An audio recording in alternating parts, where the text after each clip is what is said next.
skydiving. If you've never done it before, you've got an instructor strapped on your back and you must trust them implicitly because your life is in this person's hands.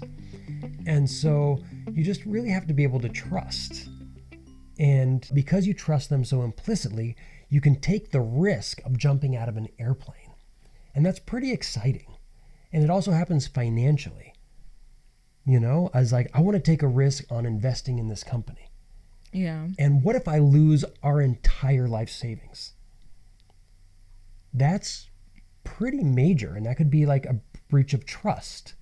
You know, like I'm investing in something, I'm taking this big risk, but life is about, you know, taking, even it's calculated risks, being able to jump and like, I know I can make mistakes.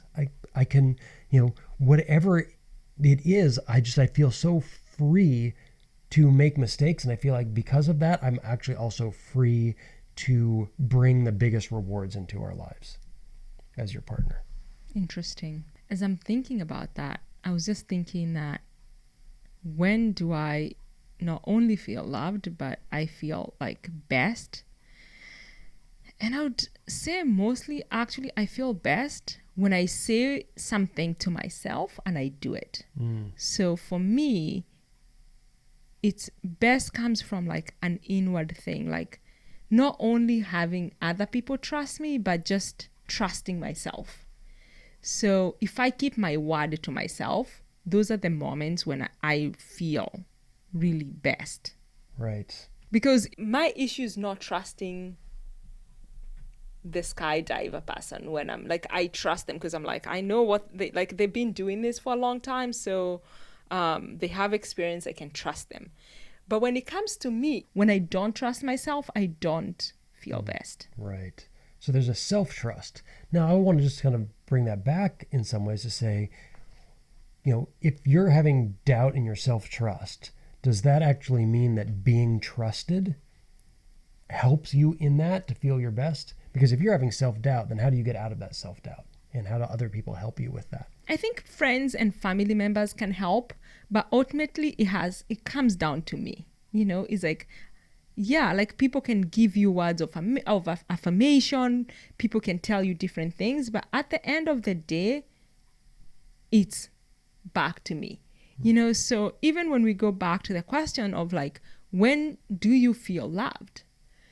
And I've had this practice for so many years. When I wake up in the morning and I look in the mirror and what I see is this beautiful, gorgeous woman, you know, so to me, those mornings are part of the reasons why I feel loved.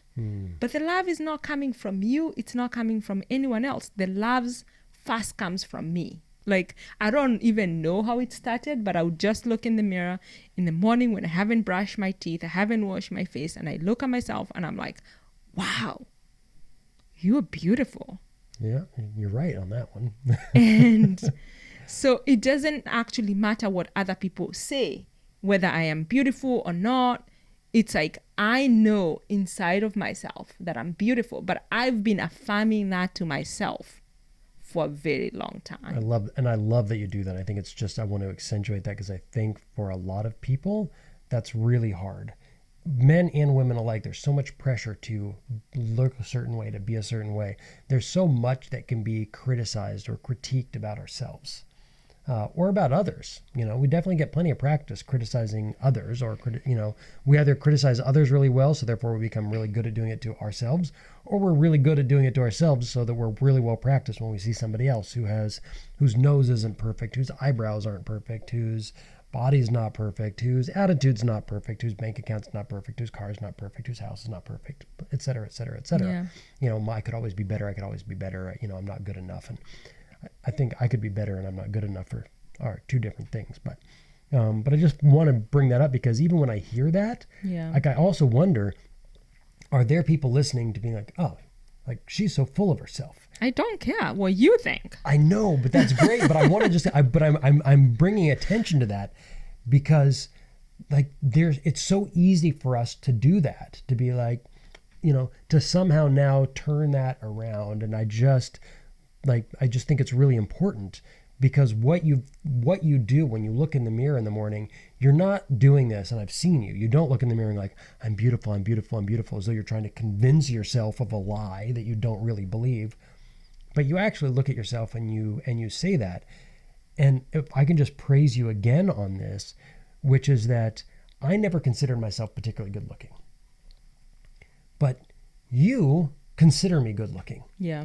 And you said so regularly in such a way that I actually do that too. Like I used to look in the mirror and like every once in a while I'm like, hey, I look pretty good or whatever, but in general, I wasn't very self-flattering for myself. So if you think that about yourself, why would you think others would think differently? Totally good point. Yeah. Like I'm with you. I'm your partner. I love you. I think you're good looking. I'm sitting right next to you. But also like, yeah, it needs to come from you too. Mm-hmm. I can say it. I feel like I'm a way better looking person now than I used to be. What changed? What changed? I think a lot of it was also just myself in being able to say, you know what? I like the way I look. It used to be where I could be like, I like the way I look, except, my nose is a little bit pointy and a little bit crooked. Or before I just decided to shave all my hair off, I'm like, not bad looking, except my nose is a little like pointy and crooked, and my posture isn't very good, and my hair is thinning, and, and the list could go on and on and on. And my nose is still a little pointy and still a little crooked. That hasn't changed. And in fact, my hair is so thin that I just don't even bother anymore, right? But what's changed is also I can look at myself and I'm not sitting there being like, I'm going to look for the parts that aren't perfect. Because you can always find that. Oh, yeah, you can. And the reason I do this, and I don't know how I started this practice, it's amazing when you do it in the morning, when you just wake up, because you actually are seeing yourself with like, sometimes you have like boogers on your eyes, you have no makeup, you haven't faced the day, so you're still in that beta, like kind of like almost like unconscious a little bit. Mm-hmm. So you like the world hasn't hit you with all the things you should do and should not do, Yeah. But I'm really happy that you've turned a corner, and when you look at yourself, you're like, I'm like, nice, that's cool. And and I just think I like that, and it's not that, once again, do I look different? I think I do. I think I look a lot better than I used to. But where does that come from? I'm literally the same person who works out a little bit more than I used to. But that's basically it.